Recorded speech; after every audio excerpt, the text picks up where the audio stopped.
عادي كده.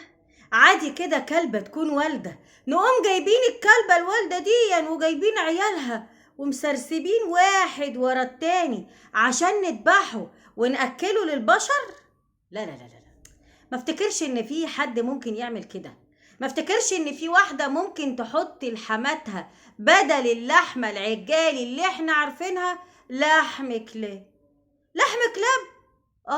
والله حطت لحماتها لحم كلاب وحماتها اكلته وذبحت كلب ورا التاني. طب ما تيجي بينا نسمع القصة علشان نعرف ايه اللي حصل للست دي، ويا ترى كله سلف ودين ولا اتردلها بطريقة تانية. تعالوا بينا نعرف القصة، بس قبل ما اقول اي حاجة تعالوا نصلي على النبي كلنا في الكومنتات عليه افضل الصلاة والسلام. قصتنا النهاردة عن عندها 4 صبيان. أيوة، خلفت 4 صبيان، 3 منهم زي قلته، والرابع ابن حلال آخر العنقود السكر المعقول. قعد يدور على عروسة ويلف شمال ويمين وعايز عروسة أصيلة، أصيلة وبنت ناس يعني. المهم من هنا لهنا دور على عروسة واتجوز. ومع مرور الوقت أمه وهو لسه عريس كانت في مرحلة الشيخوخة، أو مش شيخوخة قوي يعني، كانت في الخمسينات تقريبا. عيالها ال4 متجوزين، واحد ورا التاني ورا التالت. كانوا بيشيلوا الأم دي لكن نفروا، قالوا خلاص زهقنا. العريس بتاعنا كان عريس 15 يوم. اخواته اتصلوا بيه وقالوا له بص احنا مراتاتنا مش مستحملين امك بتعمل حاجات غريبه ومش قادرين عليها وبنشيله وبنحطه في امك، فاحنا مش هناخدها. هتعملوا ايه؟ وديها دار مسنين. صعب على الولد ان يودي امه دار مسنين. قال لا، انا مش هودي امي دار مسنين. يا ابني انت لسه عريس جديد ومراتك مش هتستحملك ولا هتستحمل امك. يا ابني ما تخربش على نفسك. ال3 صبيان قالوا للعريس الجديد كده، لكن هو كان بر بأمه جدا وخد بعضه وراح على مراته اللي هي عروسة 15 يوم، وقال لها بصي أنا عايزة أقولك على حاجة. أمي إخواتي كلوا منها أو زهقوا منها ومش عايزينها، وأنا ماليش غيرها وعايزين يودوها دار مسنين وأنا مش عايز كده، فأنت رأيك إيه؟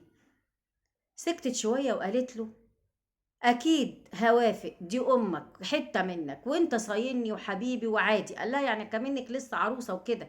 قالت له لا عادي هاتها. راح عند اخوه وراح جايب امه.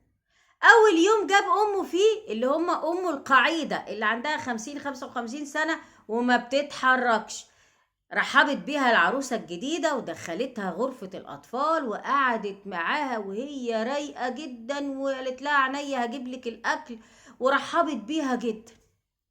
الزوج شاف مراته وهي بتعامل أمه بطريقة حسنة، يعني حس إنه عايز يكافئها فخدها كده قام حاضنها. وهو بيحضنها طبعا راسه كده وهي راسها كده زي، شافت حماتها القعيدة اللي ما بتتحركش واقفة على الباب بتاع الأوضة وبتعمل لها كده. الله.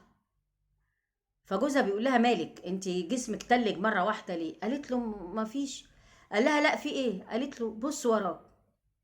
بص وراه ما لقاش حاجة. قالت له امك كانت واقفة دلوقتي.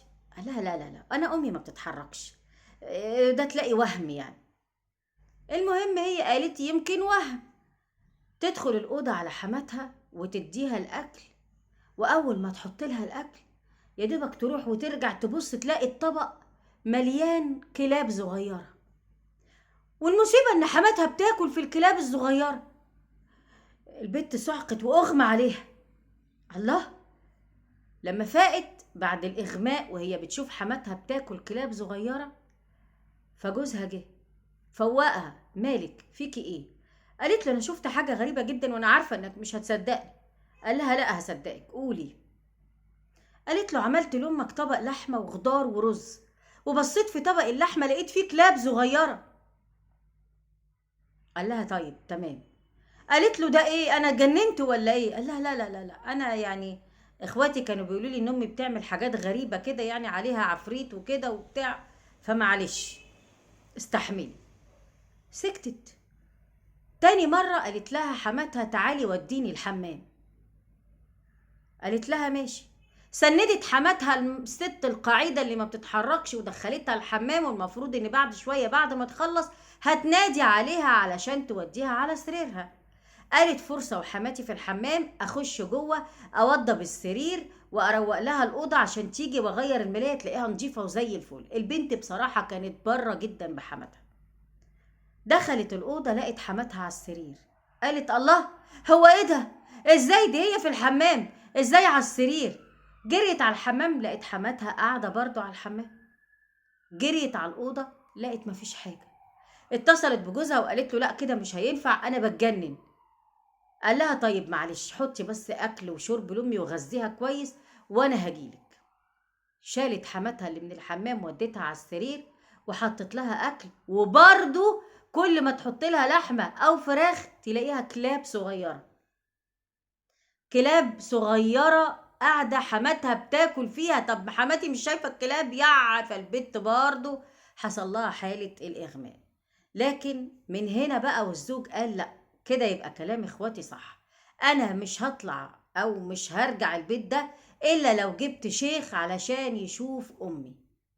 وفعلا جاب واحد شيخ قوي جدا، ناس وصته عليه أو قالت له عليه، وخد الشيخ وراح على أمه. أول ما الشيخ دخل نفر من أمه ورجع لورا. قال له في إيه؟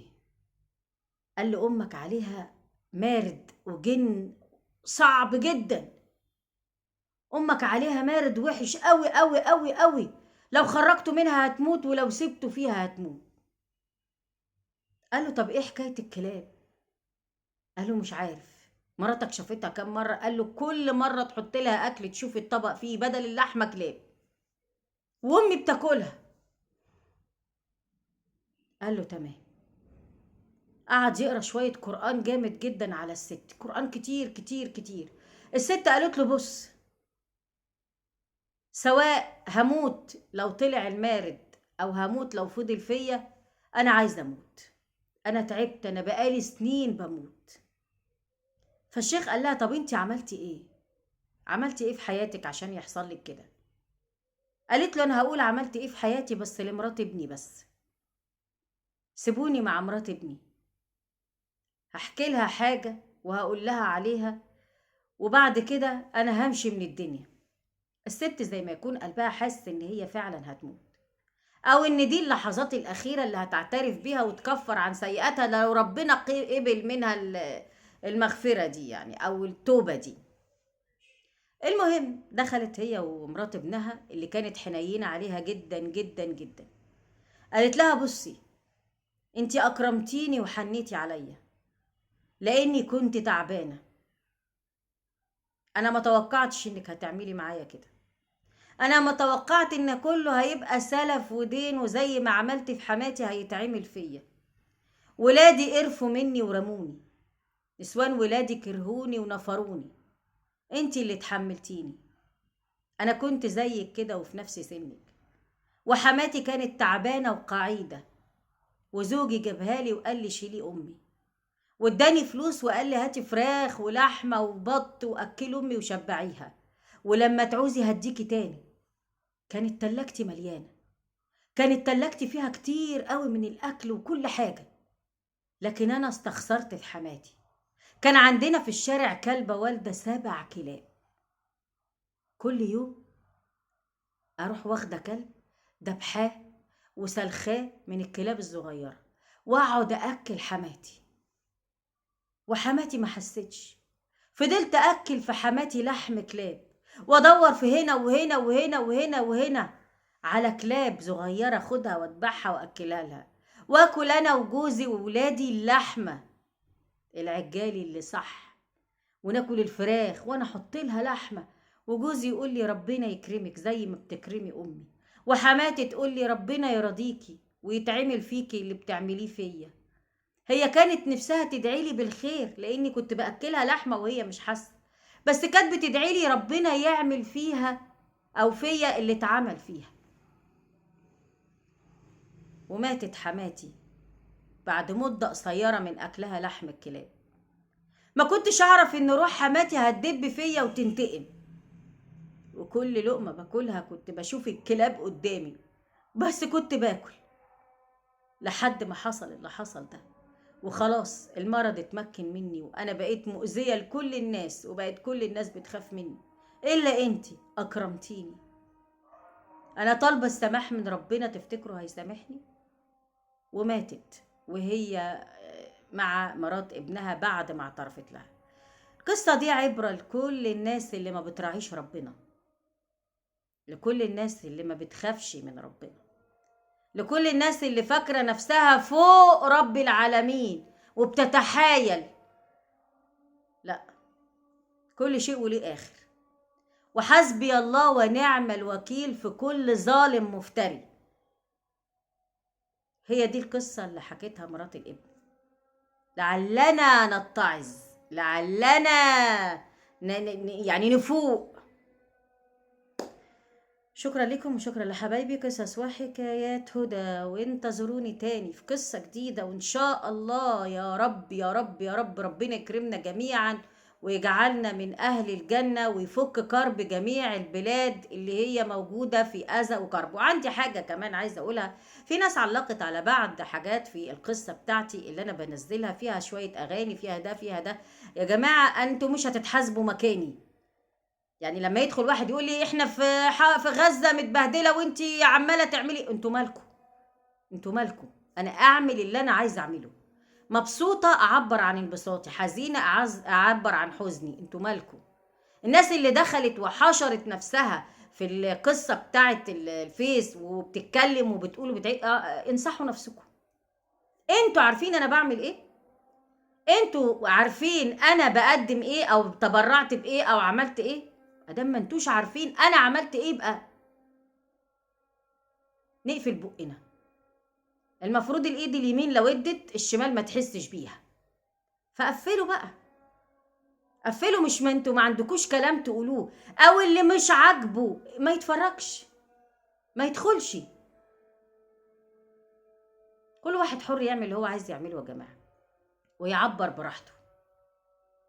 شكرا لكم وشكرا لحبايبي، وانتظروني في قصة جديدة في قصص وحكايات هدى.